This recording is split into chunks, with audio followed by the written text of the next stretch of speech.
friends, Heidi here from Rain Country. God is good all the time, and I'm here today to talk about solar ovens. So I'm going to be doing a bit of a review on a few of the most popular ones out there. I'll talk about the one I have and give you some other options, just things to think about. And a solar oven may not even be the best investment for you. So just like I did with the dehydrators, I want to give you some other options so that you can choose what is best for you and what you're going to use it for, what you need it for, your climate, where you live, and so on and so forth.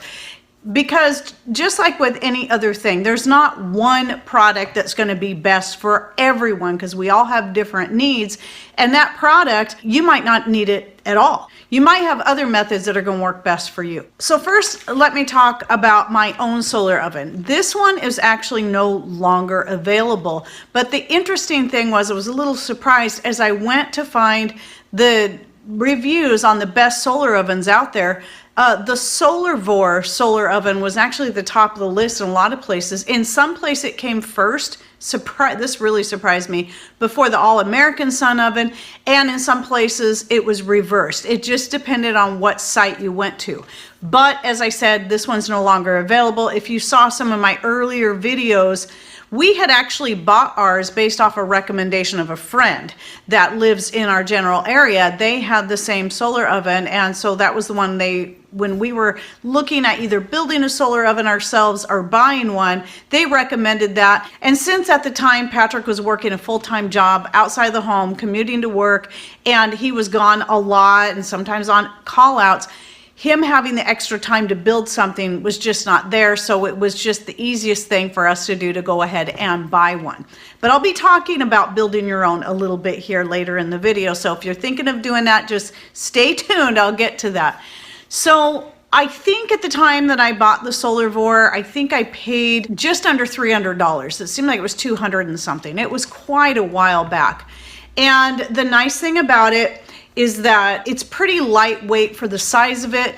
But that of course is because it's made out of all plastic, unlike your AllAmerican sun oven that has wood and glass. It also has plastic on it, but the wood and the glass make it heavier, but can also make it a little more durable. However, I've never had any issues with any of the plastic parts on my Solarvore oven coming apart on me.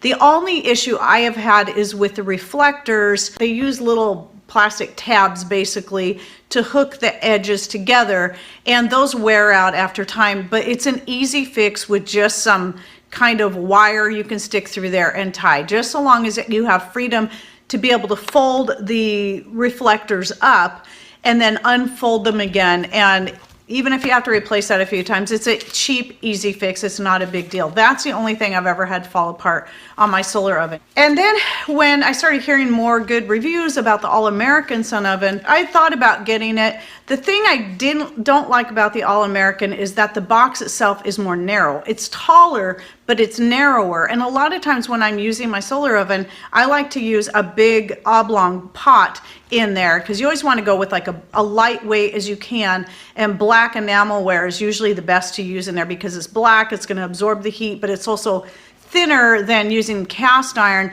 so it's going to heat up quicker. So that's always a good option. Of course, cast iron will hold the heat longer. But anyway, I had a enamelware casserole pan I like to use, and I'd put that in my solar oven quite often. But with it just being me and Patrick now, I could get away with using the AllAmerican and just using the two smaller pots and then stacking them. So that's one of the big differences there. But I do still like that longer shape personally. I just decided it's not worth it. I don't need another one. And I also decided that if we ever do need another solar oven, which is really doubtful, I would rather have us build our own. Now that Patrick is retired and that's something he could possibly do when he has time, I would rather do that and have something we created ourselves. I think that would be cool. I have some ideas, but I'm also going to talk about some really cheap ways you can do it out of whatever you have already on hand. Now, some other things you might want to consider before you invest or even make a sun oven is, what kind of space do you have? And what is your climate? Do you get enough sun to make it even worth it? Especially to purchase an expensive one like an AllAmerican sun oven. That's one of the pricier ones out there. But it does come with a lot of stuff too, so that's kind of cool. And you can, by the way, you can get the best deal I've seen is to get the one that Doug and Stacy are offering through their own YouTube channel. So if you go over to their channel and go into any video, it doesn't matter, open up their description box and you will find their affiliate link to the Sun Oven. So that actually helps them, as well as you get the best deal on the AllAmerican Sun Oven, because you get all the goodies you get with it, the dehydrating rack and so on. So I recommend, if you can afford to invest that kind of money into a solar oven, go that route. Go through Doug and Stacy's. You know, they're good, honest people, and you can trust them on that product.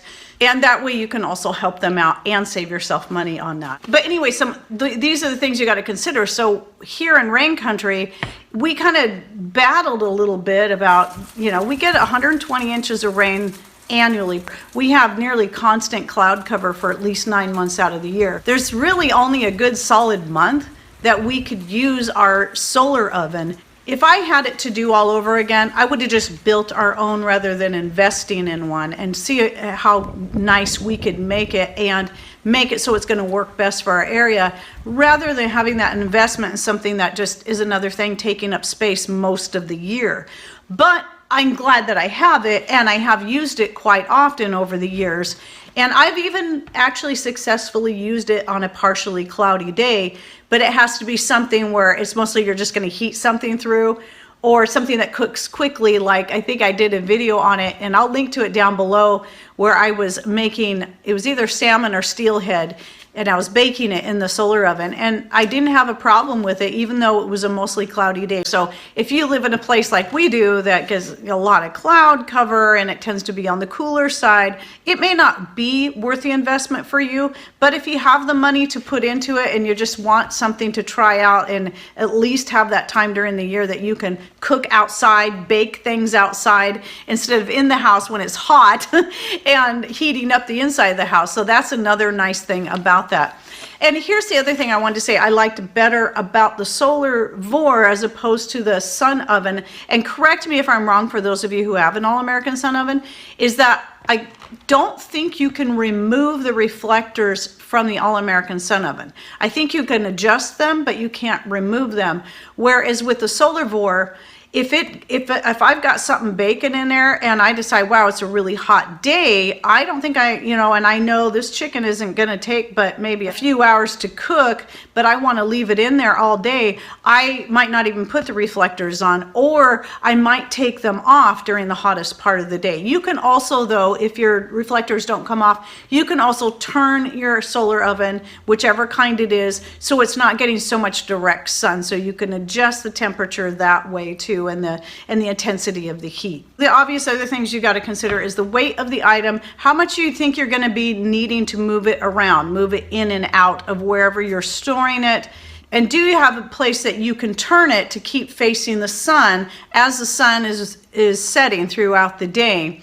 Or do you have a good place where you can set it that's going to get the optimal amount of sun if you need to leave for the day? So we've done that. We put stuff in the solar oven and I set it in the place where it was going to get the most sun no matter where it was in the sky during that day, so that we could come home and have our dinner done, and that worked really good for us. I'm going to go through a list of the top 6 solar ovens that I was looking up for 2021, and if anyone has any of these types of solar ovens, go ahead and share some more information that I would not know or didn't have a chance to look up. Or if you have a totally different brand, go ahead and share with us the name of it down below and tell us whether or not you love it, you hate it, or you're somewhere in between, because these are the kind of things that people need to read for themselves and know real life experiences, not just some website that decides to put a rating. But just know that a lot of these ratings are based on overall reviews for that year. So these are based on the reviews for 2021 from different sites. So the one at the top of the list is the AllSeason Solar Cooker Camper Oven. And it's one that will fold up. The pros on that is that it can achieve a good high temperature. It's pretty low cost in comparison to certain other solar ovens, and it's completely adjustable. You can move it around, fold it up in different ways, and that's part of the appeal for those who want to take it camping, so that's something you got to consider too. The All-American Sun Oven isn't going to be a good one for taking camping because of the weight and the space, but something like this will be a little more suitable if you're taking it camping. And it's just so varied, the things that you can do with it. The cons on that were that it's a little more fragile, and it doesn't have all the extras like you're going to get with your All-American Sun Oven. And then number 2 on the list, this is where the All-American Sun Oven came into place. An obvious plus is All-American made. It gets a good high temperature. It's easy to set up and it's sturdy, so you don't have to worry about it falling apart on you. And then the cons, as I mentioned, there's that it's heavy, and because of the design and shape, it's got somewhat limited capacity, but again, that's going to depend on what size family you're cooking for and what types of things you're going to bake in there. So Doug and Stacy, just 2 people, they make it work great for them. And remember, you can stack the 2 pans. I think they're about this big. I think they're the same pans I got with my Solarvore oven. Now the one in 3rd place is called the Sunflare. And the pros on that is it comes with a lot of extras. It's very portable. It's very efficient. And it comes with a collapsible pot. Now, I think that pot is made out of silicone, so if that's something you're wanting to cook for a long time at a high heat, you may not want to use that, but if it's something you're just heating through, that little silicone pot could be pretty handy, especially if you're taking it camping, because you can just flatten it right down. But I think it also comes with an enamelware pot. I didn't write this down on here, but I think it does. I'll also try to remember to link to these 6 different solar ovens in the description box down below so you can look at them for yourselves and read the different reviews on each one and get a better idea. The cons on this is that the temperature isn't quite so good as you're going to get with the first 2 on the list. Okay, it's pretty bad when you can't read your own handwriting, but I'm pretty sure this says Heinz, whatever the name is. If that's not it, I'll make sure to put it here so you'll know for certain. And that's the 2.0 solar cooker. The pros for that are that it's also very adjustable and has a very low cost. The cons are that it only gets to about 325 degrees, which I think is the lowest one in here, and a very small cooking space. Number 5 is it's the lowest cost one on here. I think it's about $45. It is the JWN Green Portable Solar Oven. And so the pros being that it's got the lowest cost, the cons are it's got the lowest temps of all the ones I've mentioned. So it really depends on what you're needing to use it for. If it's something you're going to use on a regular basis, I'd suggest going with one of the top 2 because you want something that's going to get higher temperatures, especially if you've got maybe a shorter days that you're working with. So maybe you're in a place where you could actually use it in the wintertime because you get a lot of sun even on a wintry day. Some people do this, but you're going to have a much shorter day, and so you're going to want something that's going to be more efficient and give you higher temps.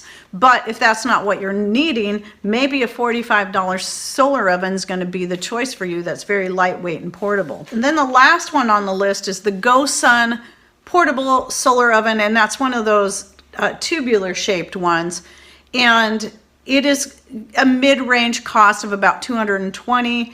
The temperatures get to 550 degrees though. That's pretty good because I believe the All-American and the Solarvore and the first one I listed are around 400 degrees on those.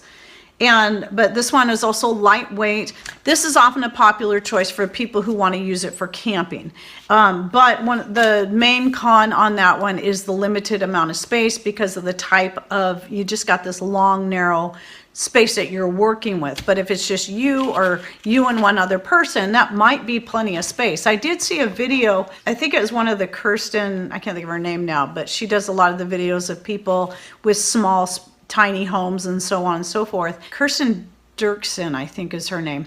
Anyway, there was one of this guy that goes around and he has a few sheep. He has this little portable home. He spent a lot of time just living out of that and doing all of his cooking in this little and baking in this little oven. And it might not have been the same exact one, but it was really interesting. And if I can find that particular video, I'll link to it down below because the whole thing is very interesting, what he does and why he did what he did for a period of time at least, just living out of this little trailer that he basically built himself. And he always had a place to free range his sheep, so it was pretty cool.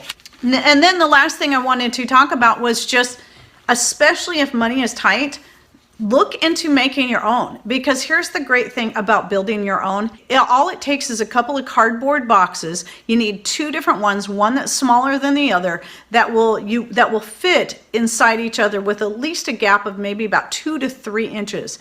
And then, because you're going to need that for the insulation, well, guess what the insulation is? It's just newspaper. You just wad up a bunch of newspaper and stick it in all around in those spaces between the two boxes. And this is just a standard design. You can make any shape or size. You can even reconstruct the box to fit however you want. Duct tape is going to be pretty handy in this case, or Gorilla Tape, so that you can tape everything together and make it a good tight fit. And I'll put a picture here of the best design that I've seen as far as all this stuff put together. Very neat looking in comparison to some of the other kind of more throw together ones. And they just got it very square, very nice looking.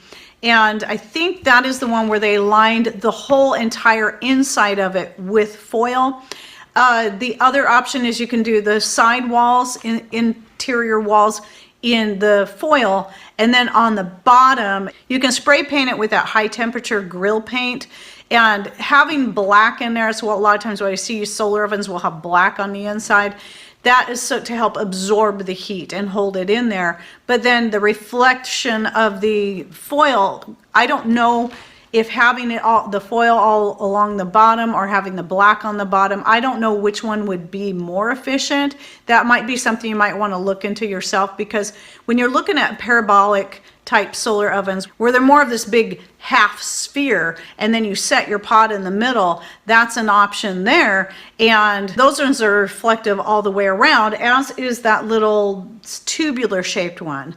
And so they're working all off that whole power of the reflecting of the sun. So I would think they would probably be pretty equivalent, but that's just my assumption. I don't really know. And then the one that I was talking about, I really liked the way they worked it was, I'm pretty sure they started with a framed picture. So you can go down to a secondhand store, find, or maybe you have an old picture frame that has the glass still in it.